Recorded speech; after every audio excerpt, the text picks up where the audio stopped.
This is the RotoWire Fantasy Football Draft Series, sponsored by Circa's Ultimate Fantasy Football Draft Giveaway. ADP is lying to you. These 8 wide receivers are ready to smash expectations, and the sharpest fantasy players are drafting them early. I'm going to start out with Drake London, and I know he's already an early pick. He's around wide receiver 9, wide receiver 10. Drake London could be the wide receiver 4 this year. I know last year, 1,271 yards, 9 touchdowns. Those are good numbers. That's not top 4 numbers. But here's the point. The last 6 games of the season, Atlanta went to an alpha-heavy attack. The target for Darnell Mooney went down. For Kyle Pitts, they went down. The offense became all about Bijan Robinson and Drake London. In the last 6 games, London averaged 11.3 targets and 94 yards. But wait a minute. What about when Michael Penix stepped in the last 3 games? Who will be the starter this year? Oh, we saw Drake London average 7 catches, 117 yards, and 2/3 of a touchdown. Drake London is everything you want in an alpha receiver. Big-bodied. He can win short, intermediate, and deep. He can get yards after the catch. And we know he is going to be pounded targets in this offense. So even though he's a wide receiver 9 or so, reach up a bit to get him because he has incredible floor and upside. Anthony, who do you got? Jim, I'm doing it again. I'm reaching for Garret Wilson. I must be a sucker for punishment, but I keep doing it. Wide receiver 15 off the board. If it doesn't happen this year with Justin Fields, I don't know if it ever will, but he just put up his 3rd straight 1,000-yard season despite another year of erratic quarterback play through week 9 last year. He averaged 17.4 PPR points and 10.4 targets per game, which is elite wide receiver 1 usage.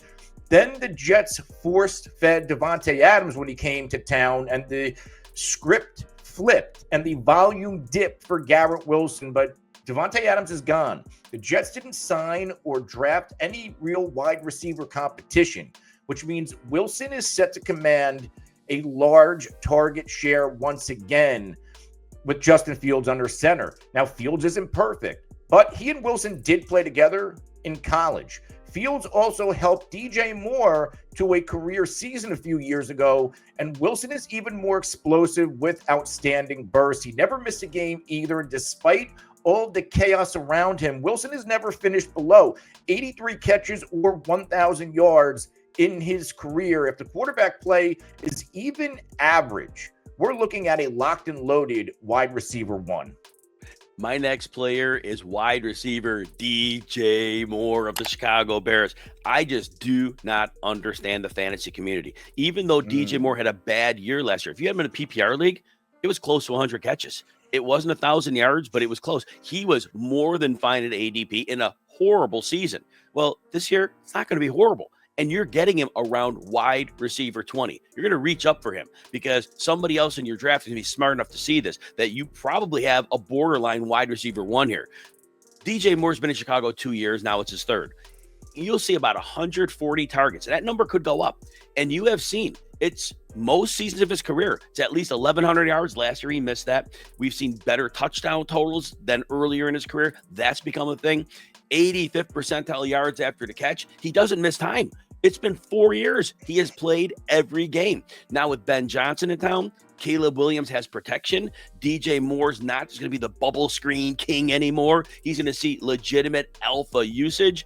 And DJ Moore is back to that receiver. Remember, 2 years ago, 1,300 plus yards, wide receiver 6. You're looking at this again at wide receiver 20 all day long. Anthony, who you got next? Jim, I'm reaching for Rashee Rice, going right around wide receiver 21 off the board. And last year, it looked like the next big thing before tearing his LCL in week 4. In 3 full games last season, averaged 21.6 points per game, 9.7 targets, and 96 yards. All wide receiver 1 level production.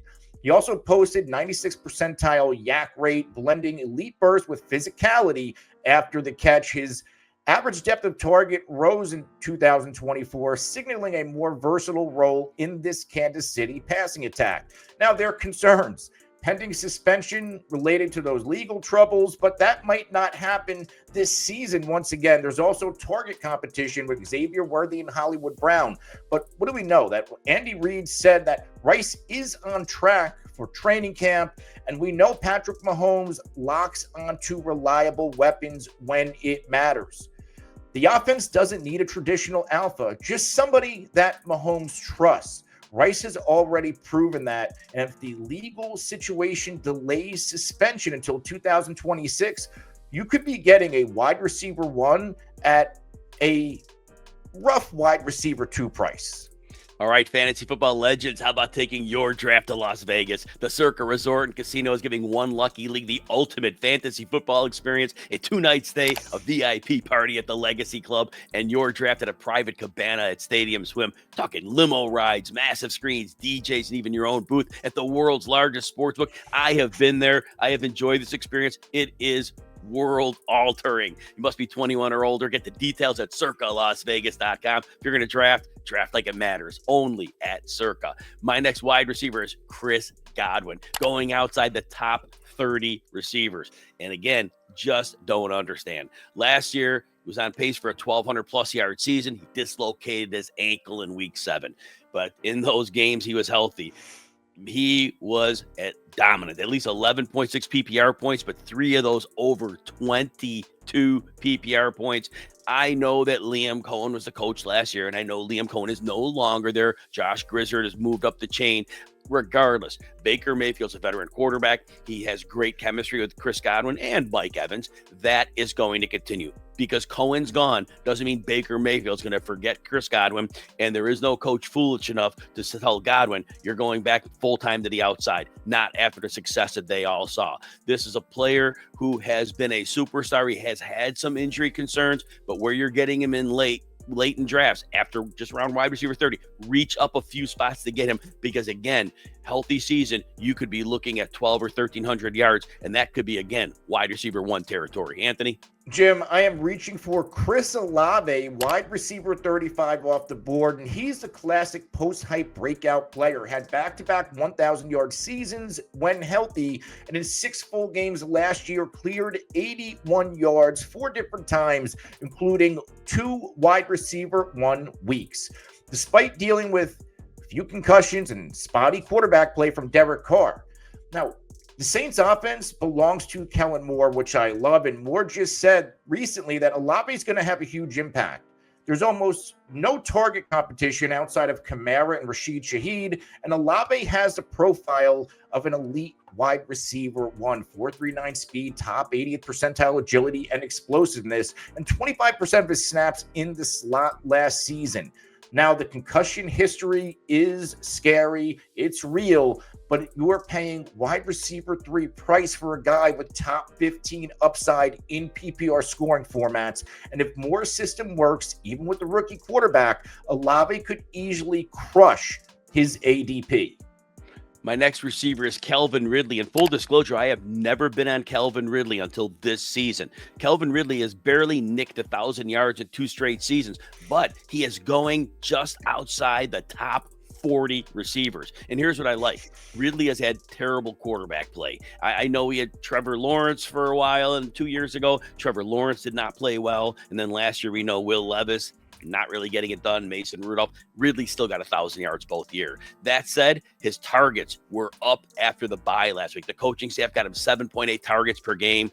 That was a sign of strong usage. He's the clear, by far, number 1 target in Tennessee. Now we know he has Cam Ward as his quarterback. Ward may not be a superstar, but he should be good enough to get Ridley a little past those numbers of the last 2 years, and that is a smash around wide receiver 40. Again, go up a couple spots earlier, make sure you get him.